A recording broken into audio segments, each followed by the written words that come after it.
दोस्तों, एक समय की बात है। एक गांव में एक बूढ़ा किसान रहता था।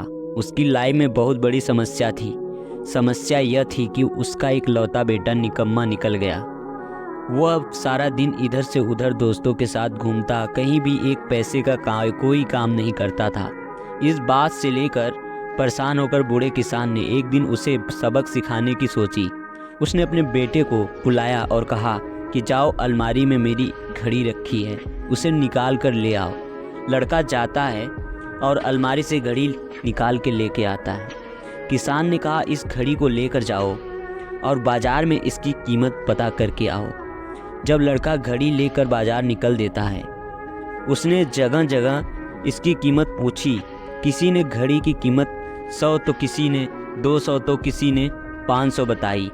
शाम होते होते लड़का घड़ी लेके वापस अपने पिताजी के पास आता है और उसने बताया कि पिताजी, इसकी कीमत किसी ने 100 तो किसी ने 200 तो किसी ने 500 बताई। किसान ने कहा, ठीक है, कोई बात नहीं, अब घड़ी रख दो और तुम जाओ। किसान के बेटा घड़ी रख के दोबारा से वहाँ से चला जाता है। अगली सुबह किसान दोबारा से अपने बेटे को बुलाया और कहता है, दोबारा से मेरी घड़ी निकाल के लेके आओ। लड़का दोबारा जाता है, अलमारी में घड़ी निकालता है। किसान ने कहा कि इस बार जाओ और घड़ी में जो समय हो रहा है उसकी कीमत पता करके आओ।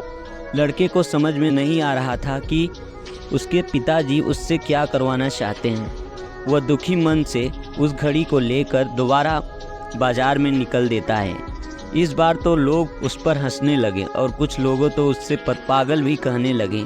लोगों ने कहा, अजीब लड़का है, कभी घड़ी की कीमत पूछता है तो कभी घड़ी की समय, कि शायद इसकी मानसिक स्थिति अच्छी नहीं है, यह पागल होने वाला है। अब लड़का एकदम परेशान हो जाता है। उसे समझ में नहीं आता है कि उसके साथ हो क्या रहा है।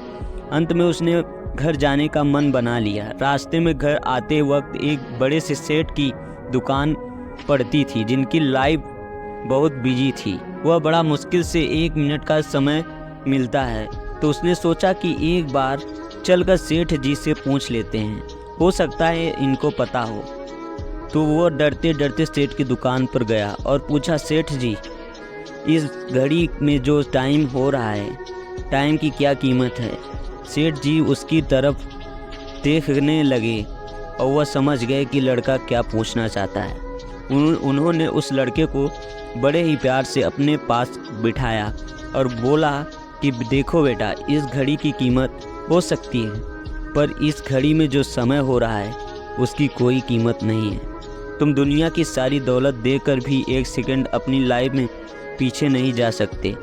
अब लड़के को पूरी बात समझ में आ गई, तो वो समझ गया कि उसके पिताजी उसे क्या बताना चाहते हैं। वह फ़ौरन वहाँ से निकल दिया और आंखों में आंसू लिए जहाँ उसके पिताजी खड़ा होकर उसका इंतज़ार कर रहे होते हैं।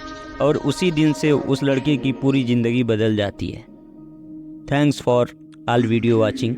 जय हिंद। मिलते हैं अगले वीडियो में, तब तक के लिए बाय।